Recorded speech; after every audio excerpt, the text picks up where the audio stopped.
Info at Meraj के तमाम देखने और सुनने वालों को अस्सलाम वालेकुम। दोस्तों, हमारी इस दुनिया में कुछ वाक़यात ऐसे पेश आते हैं जिसे सुनकर इंसान की अक्ल दंग के दंग रह जाती है। इंसान सोचने पर मजबूर हो जाता है कि क्या ऐसा भी मुमकिन है। मगर कहते हैं ये दुनिया आलम मुमकिनात है, यहाँ किसी भी वक्त कुछ भी हो सकता है। आज हम आपके साथ एक ऐसा ही अजीब और ईमान अफरोज़ वाक़या शेयर करने जा रहे हैं। बेशक अल्लाह ताला जिसे चाहे हिदायत नसीब फरमाता है और वो दुनिया को इस्लाम और अपने जलवे दिखाता है। नाज़रीन, ये सच्ची और ईमान अफरोज़ कहानी इटली से ताल्लुक़ रखने वाली मशहूर हीरोइन और ब्लॉकबस्टर अदाकारा मार्शेला एंजेलो की है, जिसके पास दौलत और शोहरत की कमी नहीं थी, मगर अपने कैरियर के उरूज पर शदीद दबाव के बावजूद मुशर्रफ बा इस्लाम हुई। नाज़रीन, मार्शेला एंजेलो फातिमा अब्दुल्ला कैसे बनी, यही हमारी आज की इस वीडियो का मौजू होगा। मगर वीडियो में आगे बढ़ने से पहले अगर आप हमारे चैनल पर नए हैं तो बराए मेहरबानी हमारे चैनल इन्फो एट मेराज को सब्सक्राइब करें, जहां पर आपको इस्लामिक हिस्ट्री और दुनिया भर की मुनफरिद मालूमात पर मबनी वीडियोस मिलती रहेंगी। नाज़रीन, फातिमा अब्दुल्ला बताती है, मैं एक मोतसिब ईसाई ख़ानदान में पैदा हुई। मेरा ताल्लुक़ इटली से है। मेरा बचपन जेनेवा में गुजरा। बाद में हम लोग रोम मुंतकिल हो गए। यहाँ मैंने आर्ट्स अकेडमी में दाखिला ले लिया। मैं अपनी खूबसूरती की वजह से हमेशा लोगों की तवज्जो का मरकज़ बनी रहती थी। पढ़ाई के साथ साथ ही मैंने मॉडलिंग भी करनी शुरू कर दी थी। रोम के सभी फैशन शोज में मुझे बुलाया जाता था।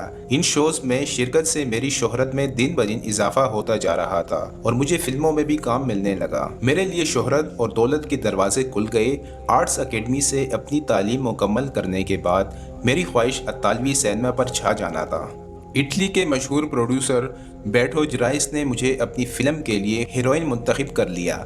इस फिल्म को ज़बरदस्त कामयाबी हासिल हुई और फिर मैं कामयाबियों पर कामयाबियां हासिल करती गई।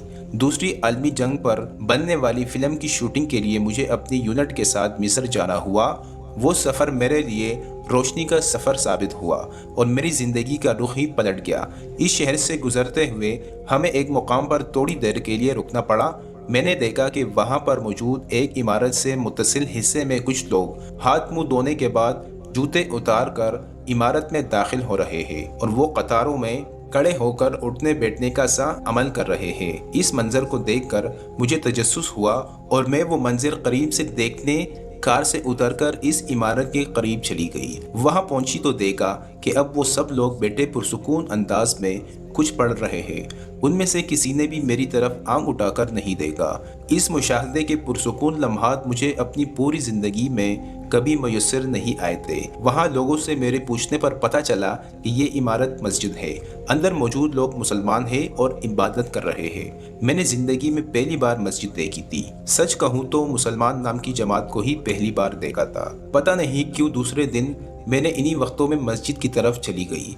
मैं दोबारा मुसलमानों की इस जमात को इबादत करते हुए देखना चाहती थी। उन्हें मुनज़्ज़म तरीके से इबादत करते हुए देखकर मुझे इस वक्त क़ल्बी सुकून का एहसास हुआ था और इबादत के लिए इन लोगों की पाकबाजी व बराबरी पर मुझे रश्क आया था। नमाज ख़त्म होने के बाद जब लोग मस्जिद से बाहर आए तो मैंने एक दो लोगों से उनकी इबादत से मुतल्लिक़ पूछा। मुझसे बात करते हुए वो मेरी तरफ आंख उठाकर भी नहीं देख रहे थे।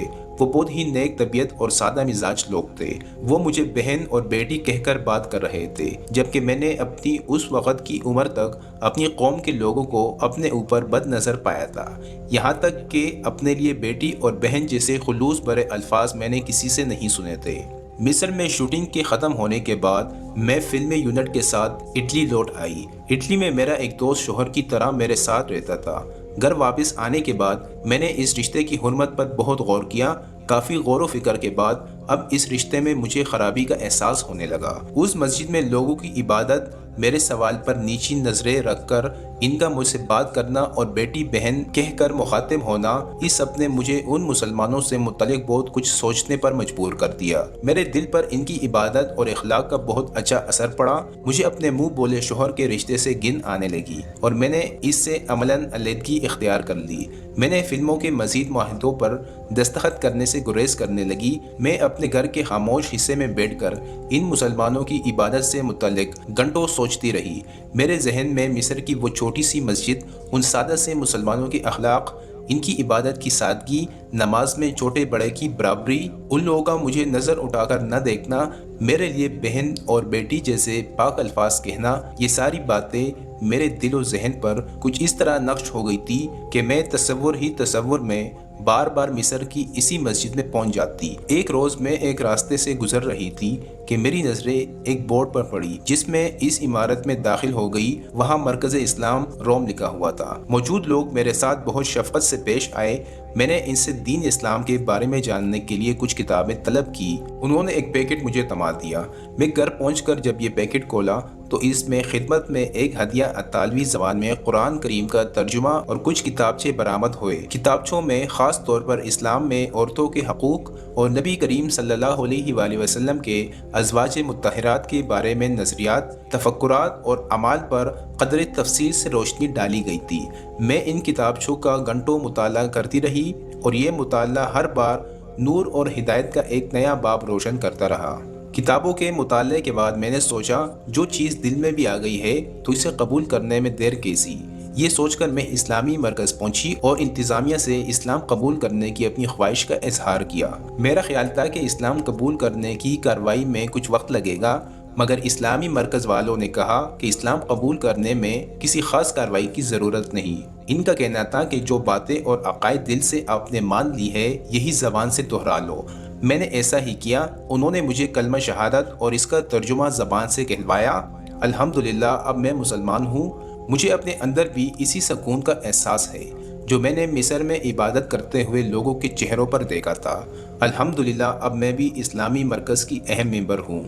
مارشیلا اینجلو بتاتی ہے کہ میرا وہ دوست جس کے ساتھ میں نے کافی وقت گزارا اور میں اس کو پسند بھی کرتی تھی، میں نے سوچا اسے بھی دین اسلام کی دعوت دوں اور اسلام کی خوبیاں اس کے سامنے بھی پیش کروں۔ میں اس سے ملنے اسی فلیٹ پر پہنچی جہاں میں نے اندھیرے کی دنیا کے برسوں گزارے تھے۔ میں نے اسے اپنے اسلام قبول کرنے کے بارے میں بتایا اور اسلام کے بارے میں اسے موٹی موٹی باتیں بتائی۔ اس نے مجھے ٹالنے کے لیے کہا یہ مذہب بڑھاپے کے لیے بڑا مناسب معلوم ہوتا ہے، اس لیے 30 سال بعد اس کے بارے میں سوچیں گے، لیکن میں نے ہاتھ نہیں مانی اور جب بھی میں اس سے ملتی اسلام کی اچھائیاں اسے بتاتی اور بڑی مشکل سے میں نے اسے اسلامی مرکز چلنے کے لیے راضی کیا۔ مرکز والوں کی تبلیغ اسلام سے وہ بہت متاثر ہوا۔ اس نے کہا کہ یہاں آ کر مجھے پتا چلا کہ رسول اکرم صلی اللہ علیہ وآلہ وسلم پوری انسانیت کی فلاح کی بات کرتے تھے، جبکہ اب تک میں یہی سمجھتا تھا کہ اسلام قتل و غارت گری کی ترغیب دینے والا مذہب ہے اور اگر میں نے اسلام قبول کیا تو مسلمانوں کی طرف سے چند عیسائیوں کو قتل کرنے کا مطالبہ ضرور کیا جائے گا۔ یہ کہہ کر وہ ہنسنے لگا۔ کچھ دن بعد میرے دوست نے بھی اسلام قبول کر لیا۔ مرکز کے لوگوں نے اس کا نام عبداللہ رکھا۔ وہ میرے ساتھ پابندی سے دینی تعلیم کے لیے مرکز چلنے لگا۔ مرکز کے ایک ساتھی نے ہم سے کہا کہ تم دونوں ایک دوسرے کو پسند کرتے ہو، شادی کیوں نہیں کر لیتے؟ ہم دونوں بخوشی اس کے لیے راضی ہو گئے اور مرکز کے ہی ایک بزرگ نے ہمارا نکاح پڑھایا اور اس طرح میں مارشیلا اینجلو سے فاطمہ عبداللہ ہو گئی۔ دوستو اسی امید کے ساتھ کہ آپ کو ہماری یہ ویڈیو پسند آئی ہوگی، مزید اس طرح کی ویڈیو کے لیے ہمارا چینل info@miraj کو سبسکرائب کریں۔